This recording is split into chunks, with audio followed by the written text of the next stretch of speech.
Trump mengadakan pertemuan rahasia dengan para jenderal di Gedung Putih setelah menolak tanggapan yang dikirimkan oleh Iran terhadap tuntutan Amerika Serikat mengenai program nuklir. Pada hari Selasa 12 Mei 2026, pertemuan itu menjadi semakin penting karena tidak hanya melibatkan para militer. Pertemuan itu menghadirkan J.D. Vance, Marco Rubio, Pete Hegseth, Direktur CIA John Ratcliffe, dan Kepala Staf Gabungan untuk mengambil keputusan mendesak mengenai Teheran. Kemungkinan serangan terbatas terhadap target-target Iran dan pesan tegas dari kemunculan kapal selam nuklir Amerika di Gibraltar. Kepanikan dimulai ketika Teheran, media anti-Trump, dan sekutu pro-Iran menyadari bahwa Trump tidak hanya sekedar mengancam.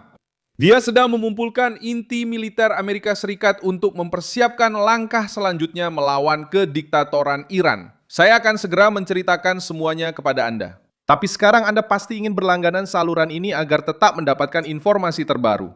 Informasi secara real-time dengan kualitas jurnalistik terbaik yang pernah ada. Dengan estudar kredibilitas Milson Alves. Pertemuan tersebut berlangsung di pusat pengambilan keputusan Gedung Putih karena respons Iran tidak memenuhi apa yang diminta oleh Washington. Kehadiran J.D. Vance, Rubio, Hegseth, Ratcliffe, dan Duncan menunjukkan bahwa pertemuan itu bukanlah percakapan pemerintahan biasa. Vance mewakili inti politik Gedung Putih, Rubio memimpin bidang diplomatik. Hegseth dan Ratcliffe berbicara atas nama Pentagon. Ratcliffe membawa analisis intelijen. Dan Duncan mewakili rantai komando militer. Kemungkinan serangan terbatas menjadi pusat krisis. Menurut informasi yang dikutip dalam berita internasional, Trump mempertimbangkan aksi militer yang terukur untuk menekan Teheran agar menerima syarat yang lebih keras dalam pembicaraan nuklir.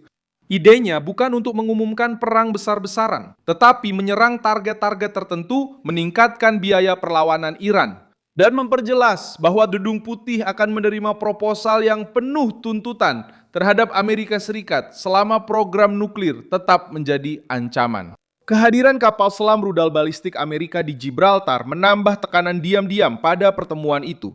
Angkatan Laut Amerika Serikat mengonfirmasi bahwa sebuah kapal selam kelas Ohio telah tiba di wilayah Inggris pada 10 Mei 2026. Pernyataan resmi dari Angkatan Laut menyebutkan bahwa jenis kapal selam ini merupakan platform peluncuran yang hampir tidak terdeteksi dan merupakan salah satu bagian paling tangguh dari triad nuklir Amerika. Kehadiran secara terbuka di Gibraltar di tengah krisis menunjukkan kemampuan, fleksibilitas, dan komitmen terhadap sekutu-sekutu NATO. Teheran merespons dengan mencoba menunjukkan kekuatan. Presiden Parlemen Iran Mohammad Bagher Ghalibaf menyatakan bahwa angkatan bersenjata Iran siap untuk merespons setiap agresi dan bahwa para lawan akan diberi pelajaran. Ancaman itu datang segera setelah Trump menolak proposal dari Iran yang menunjukkan bahwa rezim tersebut memahami besarnya risiko yang ada. Iran sering menggunakan retorika keras untuk menjaga basis pendukung dalam negerinya. Reuters melaporkan bahwa seorang juru bicara parlemen Iran memperingatkan bahwa Iran bisa memperkaya uranium ke tingkat senjata jika diserang lagi. Ancaman ini meningkatkan keseriusan pertemuan di Gedung Putih karena Washington tidak menganggap masalah ini sebagai perselisihan biasa. Disitulah kepanikan mulai melanda di kalangan media anti-Trump yang mencoba menggambarkan krisis ini sebagai jebakan atau bahwa Gedung Putih kehilangan kendali. Sementara media yang berafiliasi dengan kubu pro-Iran terus mengatakan bahwa penolakan Trump tidak penting. Media pro-Iran mencoba mengubah penolakan Amerika menjadi kebanggaan politik dengan mengatakan bahwa tidak ada seorang pun di Teheran yang membuat rencana untuk memuaskan Trump. Namun, kalimat ini justru menunjukkan ketakutan untuk terlihat kalah di hadapan rakyatnya sendiri. Pada saat yang sama, media internasional yang kritis terhadap Presiden Amerika mulai menyoroti risiko eskalasi, kegagalan diplomatik, dan ancaman ekonomi. Karena pertemuan dengan para jenderal menunjukkan bahwa Trump tidak hanya menggunakan kata-kata keras. Salah satunya adalah mempersempit ruang perang, sebuah manuver dari rezim. Atau Teheran menerima negosiasi yang lebih berat, atau harus menghadapi pengawalan angkatan laut, sanksi yang lebih keras, dan kemungkinan serangan terarah. Kepanikan mulai terjadi ketika menjadi jelas bahwa tekanan Amerika tidak lagi sekedar wacana, tetapi sudah masuk ke inti keputusan militer. Sekarang, apa yang terjadi selanjutnya tergantung pada pilihan Teheran.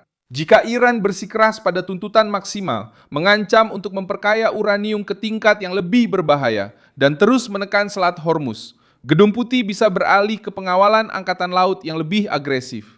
Sanksi tambahan atau serangan terbatas.